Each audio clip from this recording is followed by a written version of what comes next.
Reri, tadi kan cerita bahwa ke Papua adalah mimpimu. Iya. Kemudian kamu bertekad satu hari aku akan ke sana. Tapi itu baru bisa diwujudkan sesudah dengar-dengar dapat best one dari Jarum Foundation. Betul sekali. Apa hubungannya ini antara beasiswa dengan akhirnya cita-cita bisa terwujud?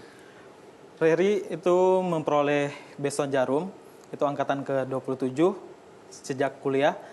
Jadi beasiswa Jarum sangat mendukung Reri selama di Papua, karena selama menjadi beasiswa Reri diberikan soft skill yang sangat berguna di pedalaman. Apa itu soft skill? Mulai dari nation building, character building, leadership development, itu sangat bermanfaat ketika Reri bertugas selama 1 tahun di pedalaman Papua. Di sana ya? Iya.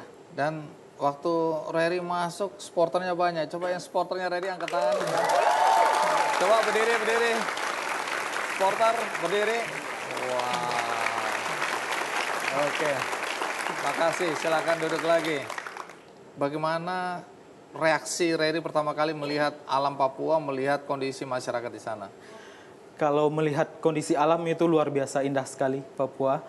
Kalau kondisi masyarakat, kultur di sana sangat jauh berbeda dari kita dari barat, apalagi Reri dari Sumatera Barat, besar di Pekanbaru, sangat jauh berbeda sekali budaya yang di tempat asal Reri dengan di Papua, Mas. Nah, waktu pertama katanya sempat ditolak ya oleh masyarakat. Betul. Karena orang asing tiba-tiba muncul di kampung mereka. Ya, pertama datang tidak langsung diterima dengan baik, butuh proses untuk bisa dekat dengan masyarakat. Jadi reaksi masyarakat itu seperti menyelidik, ini orang baru mau ngapain datang ke sini, ke kampung. Apalagi dengan postur begini ya, mencurigakan sekali. Wajahmu memang wajah penuh kecurigaan ya. Terus gimana? Lalu bagaimana Reri membawa diri di tengah masyarakat dengan kultur yang berbeda, keyakinan bahkan berbeda ya? Iya. Bagaimana?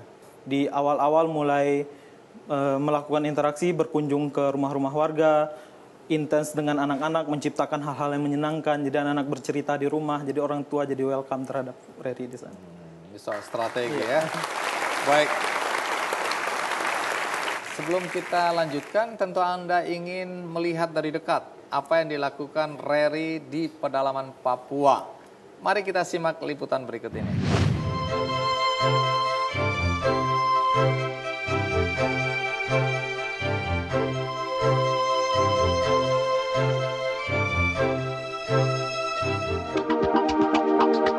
Letaknya di antara pegunungan Jayawijaya, terhampar memanjang di atas bumi Cendrawasih. Akses untuk mencapai daerah-daerah pemukiman sangatlah sulit. Namun, sulitnya medan dan jaraknya yang jauh tak menyurutkan semangatnya untuk mengabdi. Sebuah tujuan hidup telah ia tentukan. Reri Saputra terpanggil untuk mengabdi menjadi seorang guru di garis terdepan dan terluar Indonesia untuk wilayah tertinggal, yakni di Sekolah Dasar YPPGI atau Yayasan Pembelajaran Gereja Injil Papua, Distrik Piramid. Sebuah sekolah yang terletak di sebuah distrik di Lembah Balim di kaki pegunungan Jayawijaya, Papua. Tekad Reri untuk mengabdi di daerah pedalaman Wamena ini semakin kuat manakala melihat anak-anak yang datang ke sekolah dengan baju seadanya, tanpa alas kaki, dan mereka bahkan ke sekolah tanpa membersihkan diri. Tidak jarang, Reri sebagai guru juga merangkap sebagai orang tua murid karena ia harus memandikan muridnya. Digosok kepalanya. Gosok semua.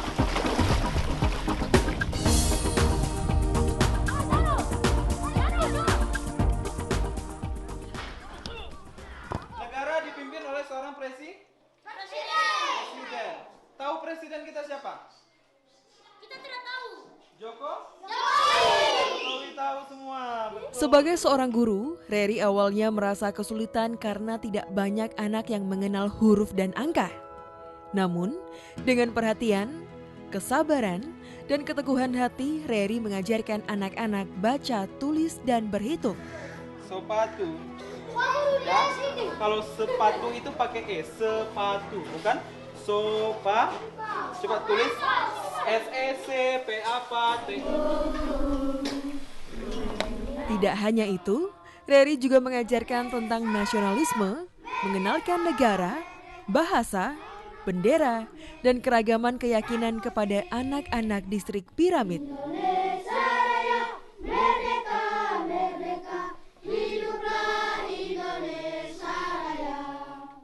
Pak Reri selama 1 tahun di sini dia buat perubahan-perubahan yang sudah ada lakukan.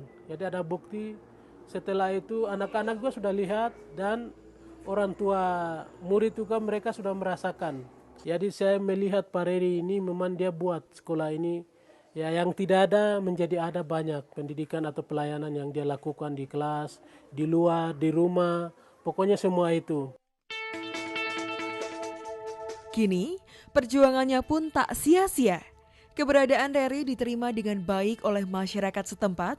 Tak jarang, Reri kerap kali berinteraksi dan melakukan kunjungan kepada masyarakat guna memberikan pengetahuan kepada masyarakat setempat. Kita kan tinggal di dalam Honai. Jadi anak-anak itu udara pengap, itu nanti asap begini. Anak-anak setiap malam hirup toh. Betul. Jadi dikasih jendela kah nanti buka. Bapak guru cuma menyampaikan ke Bapak. Terima kasih banyak.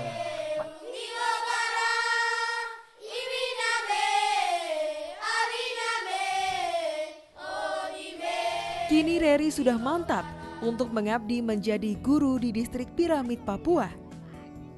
Walau awalnya banyak mendapat kesulitan karena sempat ditolak warga setempat karena sebagai pendatang yang berlainan suku dan adat istiadat. Dengan ketelatenan dan niat baik, Reri bisa membaur ke dalam masyarakat setempat. Bahkan, hubungan dengan murid-muridnya sangat dekat sekali.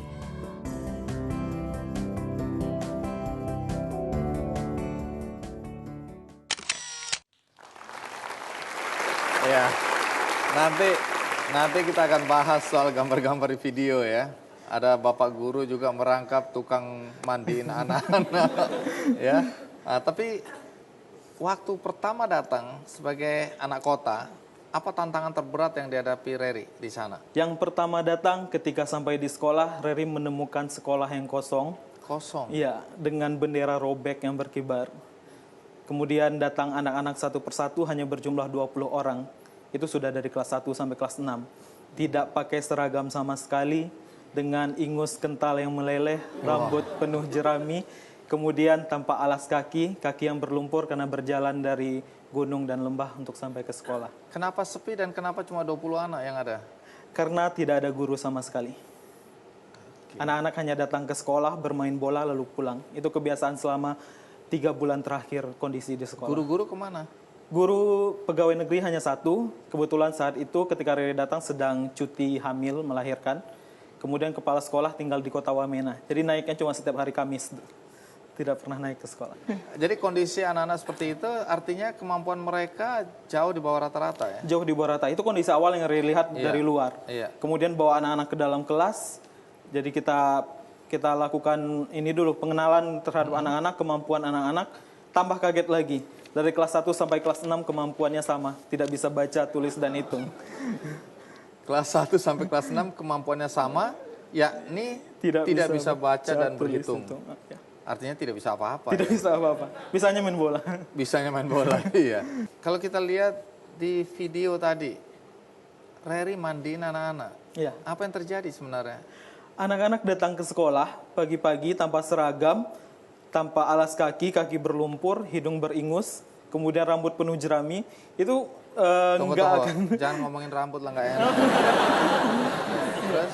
Itu untuk masuk ke dalam kelas itu pasti nggak bakalan konsentrasi. Jadi gatal-gatal pasti. Jadi Reri bikin peraturan, buat peraturan untuk anak-anak kalau kita harus belajar hidup sehat dan bersih.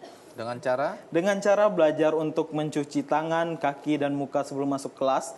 Nanti sesekali sebelum pulang ke rumah, pulang sekolah, kita mandi ke sungai sama-sama. Waduh.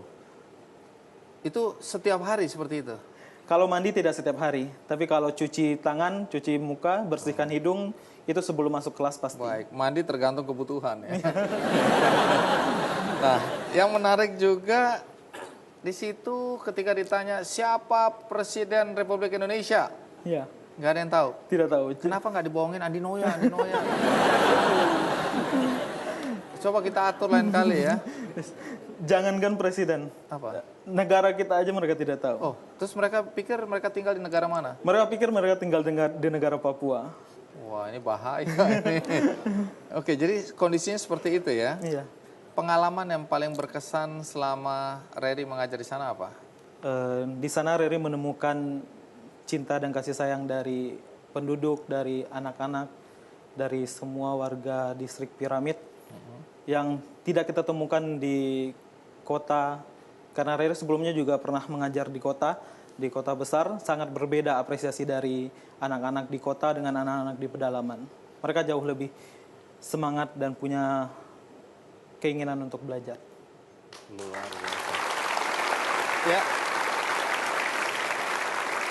Kisah berikutnya berkaitan dengan rumah tempat tinggal Reri yang dibongkar.